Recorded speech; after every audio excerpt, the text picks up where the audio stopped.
नहीं, राहुल जी का चीन के प्रति अगाध प्रेम है और वो वियतनाम के माध्यम से चीन के अपने दोस्तों से उनकी अच्छी भेंट मुलाकात हो जाती है, ऐसा कुछ समाचार पत्र लिख रहे थे। सच है कि नहीं सच है मैं नहीं जानता।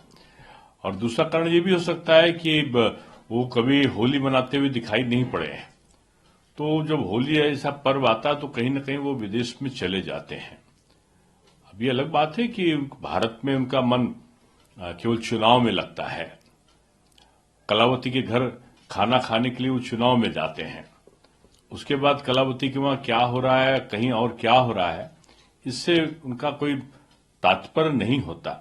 फिर भी मैं राहुल जी का बहुत सम्मान करता हूं और मैं उनको बीजेपी का शुभांकर मानता हूं।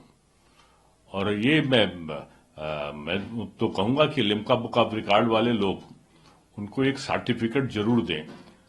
उनके नेतृत्व में सबसे ज्यादा बार लगातार हारने का कांग्रेस का जो रिकॉर्ड है, मैं नहीं समझता कोई दूसरा राजनीतिक दल का नेता उसको तोड़ पाएगा।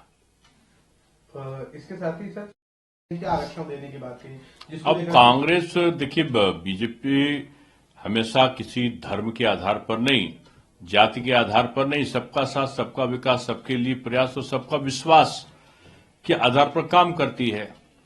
कांग्रेस शरीयत के आधार पर देश को चलाना चाहती है। उसके आप जो उसका घोषणा पत्र था उसको भी देखिए, तो चाहे कर्नाटका का हो, चाहे तेलंगाना का हो, या आंध्र प्रदेश का रहा हो, या केरला का रहा हो, उसमें शरीयत कानून में दी गई सारी बातें उसमें दर्ज होंगी। और मुझको लगता है कि वो ना तो अमन पसंद जो अल्पसंख्यक मुस्लिम हैं उनके साथ न्याय करते हैं, और न ही जो भारत की धर्मनिरपेक्ष प्रवृत्ति के परिचायक जो सनातनी हैं उनके साथ कोई न्याय कर पाते हैं। और उन्होंने जो 4% का आरक्षण दिया है, ये सीधे सीधे उन्होंने बाबा साहब भीमराव अंबेडकर पर प्रहार किया है। ये बाबा साहब भीमराव अंबेडकर के विरोधी लोग हैं। बाबा साहब ने जाति के आधार पर जो आरक्षण है वो दिया था, उन्होंने संप्रदाय के आधार पर नहीं दिया था।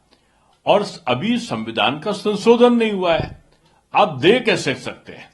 केवल तथाकथित ये ढपोर संघ की घोषणाओं के माध्यम से ये अल्पसंख्यक मतदाताओं को प्रभावित करने की प्रयत्न करते हैं। तो मैं समझता हूं कि ये उनकी जो संकीर्णवादी सोच है, इसका जवाब जनता जरूर देगी उनको। सर, आरजेडी नेता तेजस्वी आदेश दिया जिसमें उन्होंने कहा कि ठुमका नहीं लगाओगे तो सस्पेंड कर दिए जाओगे। अब नानोमन तेल हुई है वाली बात है कि ये सस्पेंड करने का अधिकार तो तेजस्वी के पास आने वाला नहीं है। और ये पुलिस और वर्दी की अपमान करने वाले घराने से संबंधित हैं। कहते तो ये कि जब लालू जी खैनी खा के थूकते थे तो कुछ अधिकारियों से कहते थे पोंछा लगा दो। तो ये तो ब्यूरोक्रेसी का भी उपहास उड़ाते हैं, लोकतंत्र का भी उपहास उड़ाते हैं। और इनका घराना केवल नाटक नौटंकी के लिए ठीक है, राज सत्ता के संचालन के लिए अपरिपक्व ही माने जाएंगे। एक आखिरी सवाल रहेगा सर, असदुद्दीन ओवैसी ने सावरकर और गोलवलकर की दी थी, फिर प्रधानमंत्री नरेंद्र मोदी क्यों कहते हैं कि फिल्म छावा अच्छी है, जबकि वो गोलवलकर को अपना गुरु मानते हैं। ओवैसी ने प्रधानमंत्री और भाजपा पर निशाना साधते हुए सवाल किया। ये ओवैसी जी औरंगजेबी इतिहासकार हैं। ये औरंगजेबी इतिहासकार के रूप में इन्होंने भारत का उल्टा इतिहास पढ़ा है और इनको देशभक्त और देशद्रोही का अंतर नहीं पता है।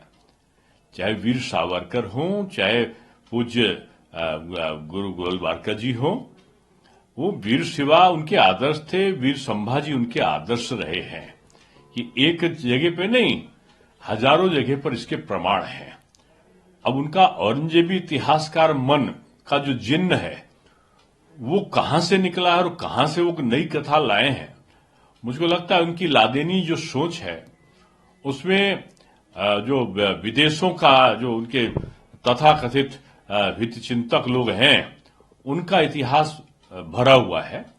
ओवैसी जी इस हिंदुस्तान के मैं समझता हूं कि सबसे बड़े, जिनको कहना चाहिए कि मैं मस्खरा तो नहीं कहूंगा, लेकिन ओवैसी जी सबसे बड़े एक ऐसे व्यक्ति हैं जिनकी बात को हमेशा लोग झूठ का सरताज के रूप में उनको देखते हैं।